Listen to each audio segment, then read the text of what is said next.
Yo, what's good y'all? In today's video, I'm going to be breaking down how I designed the perfect spring staple, the Rugby shirt, in just a few simple steps using Procreate for iPad and my mockups and brushes for Procreate as well. I'll be sure to link them in the description below if you guys are interested. Today's concept is all about locking in some key design basics while still giving you full creative freedom to flip it and use it in any of your projects however you may want to. I really hope you guys can learn something from this, so be sure to follow along and let's jump right into it. Okay, so first things first, before we get started, we want to go ahead and set up our canvas. And today's canvas that we're going to be working on is going to be 4,000 pixels by 4,000 pixels at 300 dpi. And we're just going to press this check button. And now that we're here on our blank canvas, what I want to do is go ahead and set it up for our designs today. So in order to do that, we're going to go here to our actions menu, and then we're going to go to canvas, turn on drawing guides, and now we're going to edit that drawing guide, and we're going to go all the way here to the end and click on symmetry. And that'll put a line straight down the middle, which will designate the center of our screen, which will help us keep everything aligned and make our design process a lot easier going forward. Now that we have our canvas set up, what I want to do is go ahead and locate the mockup that we're going to be working on for today's concept. So I'm going to pull up my brushes library, and we're going to be in Quatro's tops today. I'll also be sure to link all the mockups and brushes that I use in this video in the description as well if you guys are interested in them. And I'm going to scroll down kind of to the middle, and we're going to be using the basic Rugby front brush today. So I have that selected. Now I'm just going to make sure our brush size is set to 100. And I'm going to tap down one time pretty firmly on our screen until it shows up like that. Now from here, what I want to do is go up here to our arrow tool. And this green and blue dot here at the top is going to designate the center of our mockup. And we want to make sure that's aligned with that center line that we created earlier. And then once that's lined up, we can just expand this to size. These little steps are important when it comes to designing efficiently. So you want to make sure that you add those to your bag for sure. Okay, but once we have our main mockup down, what we could do is go ahead and rename this, and let's call this our outline. Okay, and once we have our outline, let's go ahead and duplicate this, and now we're going to lock our top one down. So we should have two outlines from here, and then once we have our two outlines, what I want to do is add in one more layer. And on this layer, this is going to be the base for our mockup today. So I'm going to find the color that I want to be working with, and I think I'm going to be working with like a deep navy kind of color, somewhere probably in this area. I think will look pretty cool. So let's just go ahead and drag that right onto our canvas, onto that blank layer. And once we have that layer filled, what we want to do is take this color layer and put it below everything at the very bottom, underneath our two outlines. And from here, what we could do is go ahead and pinch these bottom ones together. And that's just going to merge them together, making them one singular layer. And of course, we only want to be working on our mockup though. We don't want our color on the entire canvas. So what we need to do is separate our mockup from our background. And in order to do that, we're going to go up here to our selection tools, and we're going to tap down one time in the background. And now once our background changes colors, that means it's selected. And now we can take that right off of our screen, and just like that, leaving us with only our colored base mockup here. And we can go ahead and rename this our base layer. Okay. And once we have that, what I want to do is add in another layer, and we're going to rename this one, and let's call this our stripes. So now here on our stripes layer, what I want to do is change my color to flat white. I'm also going to go to our airbrushing section, and I'm just going to find a hard airbrush. Any hard airbrush from the basic Procreate library should be fine. What I want to do on the stripes layer is click on it one time and make sure it's set to drawing assist as well as clipping mask. So make sure those two are selected. And what that allows for us to do is anything that we do on one side, it copies to the other side, and that makes the process a lot easier as well. So now what I want to do is go ahead and start drawing out these stripes. So I'm going to turn our canvas sideways, and this is going to make it a little bit easier to draw those stripes out. So from here, what I want to do is just start at this bottom baseline, and I'm just going to draw a straight line straight across, and then we can edit that line, and then we can kind of move it to where we'd want it to go. And I want my lines to be a little bit thicker than this, so what I'm going to do is duplicate this stripe. And now what I can do is make sure we're on uniform, and I can pull this up to connect the two together so we get a larger, thicker stripe. Okay, and I think about that size looks nice. So now we can merge those two stripes together. And now what I want to do is go ahead and duplicate this stripe again, and now we're going to pull this up. And this is going to be our second stripe, and we want to make sure we're keeping a consistent amount of space between each of these stripes just to make sure everything looks cohesive and nice together. And once we have that second stripe, we can merge these again. And now let's duplicate one more time. So now we have 4 stripes, and again, just pulling this up and kind of rinsing and repeating those same steps all the way up. I think looks really nice. Okay, so once we have our stripes like that, what we can do is go ahead and merge these together as well. Now what I want to do is I'm going to go ahead and duplicate these stripes one more time, and I'm going to hide this top one. So now what I want to do is erase the stripes off of these sleeves, because we're going to be adding in some stripes for the sleeves that look a little bit more realistic with our mockup. Once that's erased, what I want to do is add in a new layer, and we can rename this and just call this our sleeves. Again, clipping mask, drawing assist on. We're still selected to white. So now what I want to do is, following this angle here, I'm going to start drawing out a line, and this is going to make up our sleeve stripes. So it should look something like that. And we're going to do that again all the way down, connecting to these other stripes that we have connected to our kind of base here. Just continuing to draw those out. Same thing on this bottom one here. And then we're going to continue that one more time right about there. Okay, and once we finish up with our stripes, it should look something like this. Now what I want to do is go ahead and merge our sleeves and our stripes together. So again, that's just going to be a pinch. So now that we have our stripes merged, I'm going to go up here to our arrow tool to make a quick adjustment.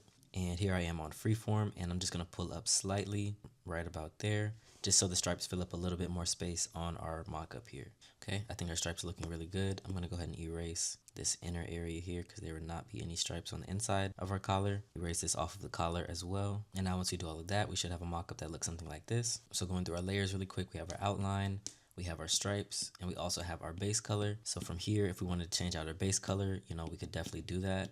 If we wanted to go red really quick or swap that out to a green, we could do that as well.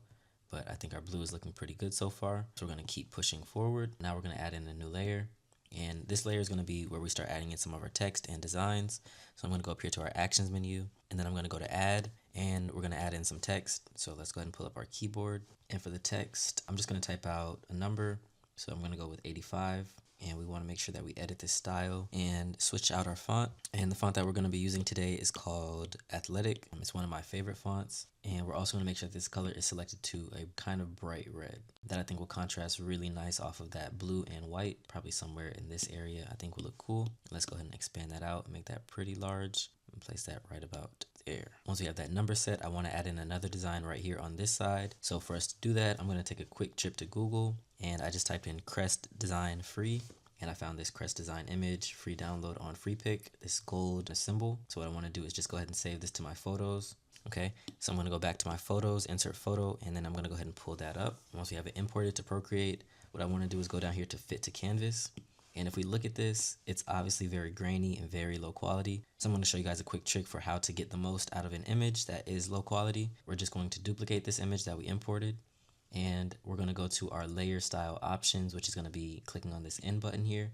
And we're going to scroll down to hard mix, and it should pixelate our image a lot. And that's exactly what we want to see. Obviously, it's very saturated and blown out as well, but that's okay. We're going to make some adjustments to that in a second. But once we have that top layer on hard mix, we're going to merge these two together. And now we can go to our selection tools. In the same way that we separated our mockup from our background, we're going to do the same thing here.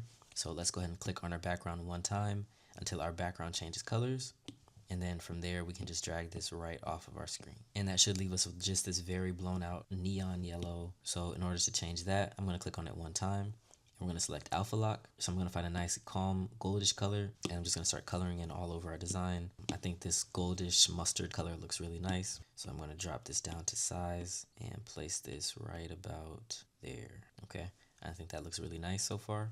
Now what I want to do is select this red color again from our 85, and I'm going to take that and drop that right onto our main little crest here, and leaving the outside that goldish yellow color. Again, creating some nice contrast, but also calling back to the other colors that we have on our shirt as well. And then from here, you can really put anything inside this crest that you'd want to, any kind of logo or something like that for your brand or the project that you may be working on. But I'm just going to drop down my Phoenix logo into this and place that right about there. And I'm also going to select this to Alpha Lock and make this the same blue color from our background base color here. So making that like a blue like that. And I think that looks really nice. So now we have our crest, we have our 85 here, and I want to merge our crest design together. And let's just go ahead and rename this our crest. So now we have our crest, we have our 85, we have our stripes, and we still have that base layer. So now what I want to do is add in another layer. And on this layer, we're going to be adding in some shadows, which is really going to make our mockup come to life and make it look a lot more realistic and professional. So I'm going to create a new layer, and on this new layer, we're going to rename it, of course, shadows. I want to make sure that the shadows is above our stripes, so it's connected to our clipping mask chain that we have going on here. And I'm also going to make sure it's set to drawing assist. And then for the shadows, I'm going to be using a soft brush from the airbrushing section. Again, just in the basic Procreate library. Any soft brush or really any airbrush will work. And I'm going to drop my size down to about 5, I think would be cool. And to start our shadows out, what I like to do is follow the natural curve of kind of the mock-up and really just kind of trace around the outline very lightly, kind of forming like a 3D rounded shape around our mock-up. And as we can see, that's already doing a lot for our concept here and really making it look like it's a lot more realistic and ready to present. Also want to make sure we get up here on this shoulder area as well, and then get all in this collar area too. I'm gonna add some slight shadows underneath this collar area here as well. And once our shadows are done, it should look something like that. And now we can turn our opacity down some as well, probably to about 75.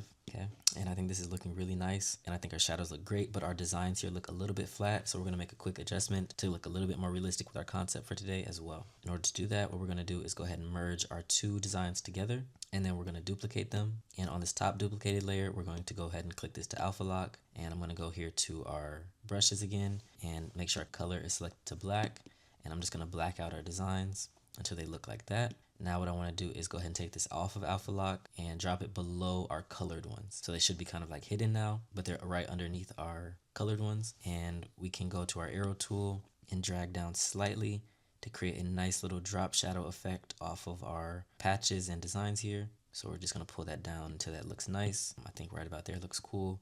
And that just gives a little bit of depth. It makes it pop off. And if we want to take this a step further, we can go here to our adjustments and we can go to Gaussian blur. And if we zoom in, we can kind of see a little bit better, but we can pull slightly to the right. And as we see, that's starting to fade our design. So this is 0. And if we went up some to about 10, it gets really blurry and that looks a little bit unrealistic. So I think keeping it pretty low would be best for this. Maybe somewhere around like 3 or 4, just so the drop shadow is not as harsh. But I think that looks really nice for our designs. And yeah, I think that about wraps up our design for today. And yeah, if you liked the video, be sure to leave a like, comment, and subscribe. All those good things. The mockups and brushes that I used in this video and a bunch of my other products are available now on my website at quattrosupply.com. So if you're interested, I definitely recommend you check those out. There's also a lot we didn't get to go over today, which is fine. Just be sure to leave a comment below which you want to see more of, and I got you with that. And yeah, I'll see you on the next one. Peace.